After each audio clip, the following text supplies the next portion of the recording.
Idea और ideology, इस पर चर्चा करना है आज। शुरू करें। पत्रकारिता पूरी तरह से डिपेंड करती है आइडियाज़ पे, और आइडिया के बिना पत्रकारिता संभव नहीं है, क्योंकि पत्रकारिता के हर सेक्टर में और हर चीज़ में आपको एक योजना ही तैयार करना पड़ती है, और योजना के आधार पर ही या तो न्यूज़ तैयार होती है, तो उसमें लिए योजना तैयार करना पड़ेगी आपको पहले, और यदि आपको कोई इवेंट्स कवर करना हो तो इवेंट्स की भी आपको ये योजना तैयार करना पड़ती है। तो पत्रकारिता के सारे सेक्टर्स बगैर योजना के काम करते नहीं, चाहे न्यूज़ का हो या सर्कुलेशन का हो, विज्ञापन का हो या फिर किसी भी तरह की कवरेज हो। ये सारी चीज़ें जो होती हैं एक आइडियाज़ पे ही डिपेंड करती हैं, और जब तक किसी चीज़ की आप योजना तैयार नहीं करोगे तब तक उसको काम नहीं हो पाता, पहली चीज़। दूसरी चीज़, आइडियाज़ आप कैसे तैयार करोगे ये आपके जहन में आना चाहिए, और लगभग होता ये है कि हमारे जीवन में या फिर हमारे रोज़मर्रा की चीज़ों में जो घटित हो रहा है वही आपको आइडियाज़ दे के चले जाते हैं। आइडिया एक ऐसी चीज़ है कि आपके इर्द गिर्द ढेर सारे आपके दिमाग में विचार चलते रहते हैं, और उन चीज़ों को आप ग्रहण करते जाते हैं, और वही आइडियाज़ आपके पास में होते हैं। तो आइडियाज़ का ठीक जैसा आप आइडिया को ठीक वैसा समझिए कि जैसे आइडिया आपने एक तैयार किया कि हमें कल पिक्चर देखनी है, तो पिक्चर देखना एक आइडिया है आपके पास में कि पिक्चर देखना है, लेकिन उसके साथ में एक और काम करता है, आइडिया के साथ में एक आइडियोलॉजी होती है कि आपको योजना और योजना को किस तरीके से कारगर आप करते हो। तो पिक्चर देखना एक आपका आइडिया है, और फिर पिक्चर देखने का आइडिया,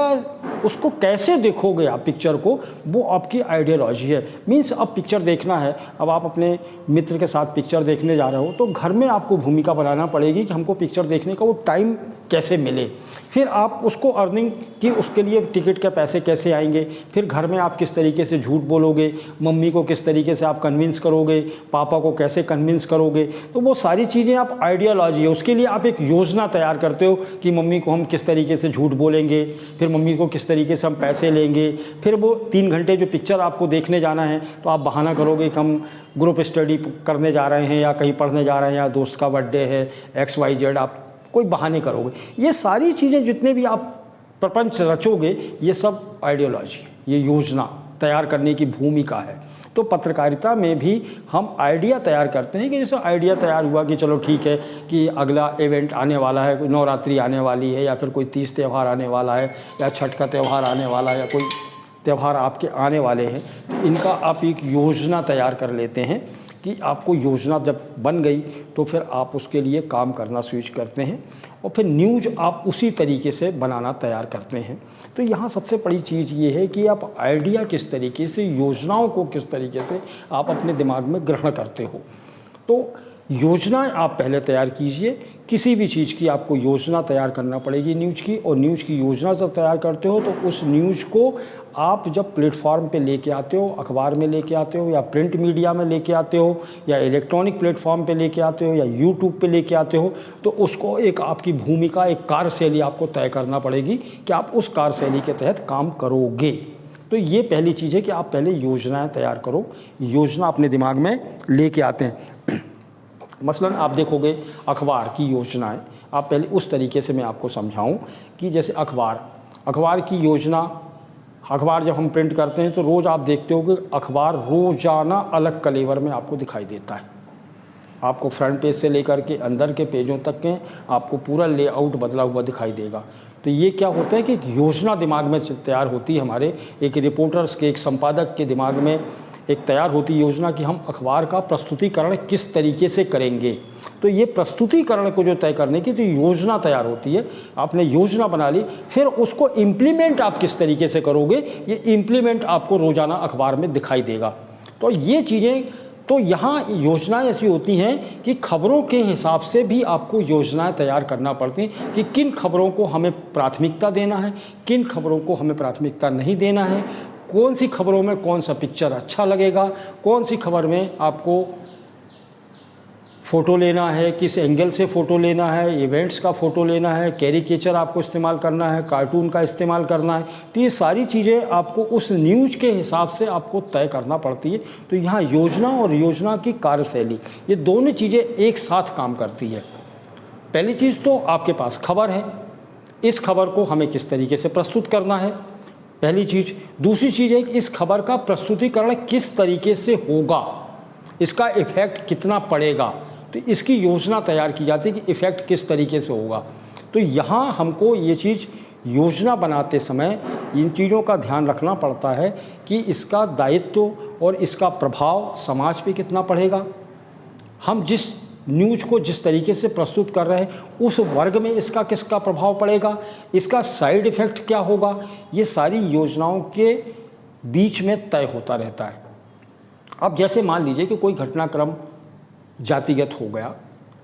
तो ये आपको पता होना चाहिए और ये चीज़ों का एनालिसिस आपको पहले अपने दिमाग में डालना पड़ेगा कि इस खबर को हम किस एंगल से आगे बढ़ाएंगे, इसकी भाषा क्या होना चाहिए, इसकी शैली क्या होना चाहिए, इसके समाज पे दुष्प्रभाव पड़ने वाला है कि नहीं पड़ने वाला है। तो पत्रकारिता का दायित्व ये होता है कि आप उन खबरों को इस तरीके से प्रस्तुत करें कि उन खबरों का समाज के ऊपर दायित्व या उस समाचार का समाज के प्रति या समाज उस तरीके से कन्विंस हो कि आपकी बातों से सहमत हो सके, उसके ऊपर उसका दुष्परिणाम ना हो।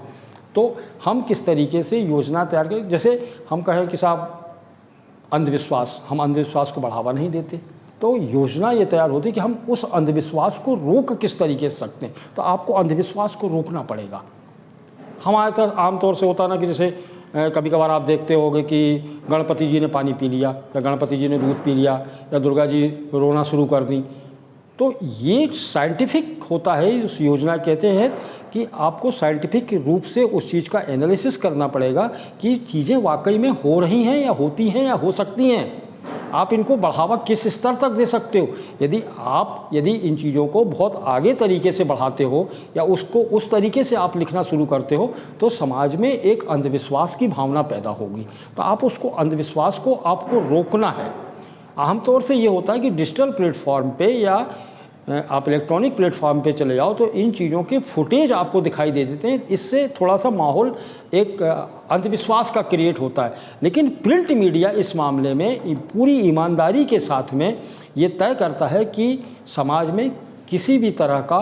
आडंबर या किसी भी तरह का अंधविश्वास पैदा ना हो। तो चाहे वो सामाजिक सेक्टर का मामला हो, धार्मिक सेक्टर का मामला हो या राजनीतिक सेक्टर का मामला हो, इन सारे सेक्टर्स पे प्रिंट मीडिया और मीडिया ही अमूमन बल्कि बहुत गंभीरता के साथ इस पर ध्यान देता है कि आपको किस तरीके से काम करना है, क्योंकि उत्तरदायित्व पत्रकारिता का उत्तरदायित्व समाज के प्रति बहुत ज़्यादा है। इसलिए समाज को दिशा देने का काम पत्रकारिता करती है। तो इसीलिए आपको बहुत ज़रूरी हो जाएगा कि आप किसी भी तरह का ऐसी अनर्गल चीज़ें ना प्रस्तुत करो और ना ही अनर्गल किसी तरह की आडंबरपूर्ण ऐसी योजनाओं को तैयार करो जिससे जनमानस पे उसका दुष्प्रभाव पड़े, पहली चीज़। दूसरी चीज़ ये होती है कि जब हम आइडिया तैयार करते हैं, मसलन आपको आइडियाज़ दिखाई देंगे चुनावों के समय आइडियाज़ होते हैं। चुनाव के समय योजना तैयार की जाती है कि हम किस तरीके से कवरेज करेंगे, किनको कवरेज करेंगे, किस स्तर पे कवरेज करेंगे, उसमें विकास कितना हुआ है, विनाश कितना हुआ है, कितना काम हुआ है, कितनी सड़कें बनी, कितना पुल बना, स्ट्रीट लाइट है कि नहीं है, पानी है कि नहीं है, किसको एक्सपोज करना है, किसको ऊपर लेके जाना है। तो ये सारी योजनाओं का ब्लूप्रिंट हम तैयार कर लेते हैं और इसी ब्लूप्रिंट के आधार